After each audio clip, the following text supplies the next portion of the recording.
Why did German tank crews hang nets on their gun barrels? German engineers and field crews often made small tweaks to their tanks, some so subtle they seemed useless or even inconvenient for the crew. But sometimes, those simple modifications gave surprisingly effective results. Before World War II, German tanks were usually painted gray, sometimes with thin brown or green stripes. By 1935, the official standard became solid Panzer gray, with brown accents added only occasionally.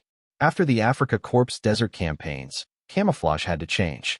The gray tanks stood out sharply against the sand, unlike the Italian vehicles. To fix this, the Germans began supplying desert yellow paints for field use, and new tanks arrived in a solid tin finish.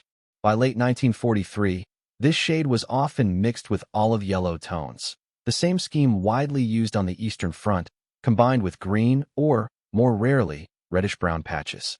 By fall 1943, new tanks came in plain olive yellow, while field workshops repainted them with irregular green and red-brown streaks or spots. By 1944, the war was clearly turning against Germany. Large offensives gave way to defensive ambushes. This new strategy called for improved camouflage. Tanks were now painted with sharp lines or tiny dots to break up their outlines and simulate sunlight filtering through leaves. Such patterns became especially common on the Western Front, where dense forests made concealment critical. By 1945, German tanks often left factories in a basic red primer.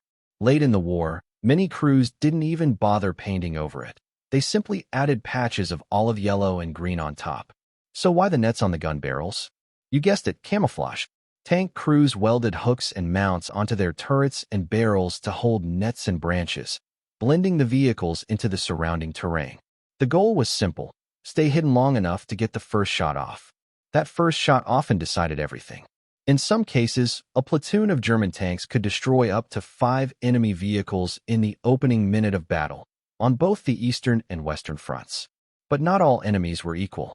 While the Allies' M10 and M36 tank destroyers struggled to withstand German armor, the Soviets had far more experience fighting Tigers and Panthers.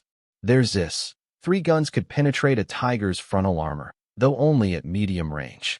And while the American Sherman had good firepower, it lacked the mobility of the Soviet T-34-85, which could maneuver quickly and outplay the upgraded Panzer IVs. In the end, the nets, the paint, and the camouflage tricks were all about one thing: survival. For German crews, even a few extra seconds of invisibility could mean the difference between victory and becoming another burning wreck on the battlefield. If you found this story interesting, hit the like button and drop a comment below. Would you have thought those simple nets could make such a difference in battle? Let's talk history.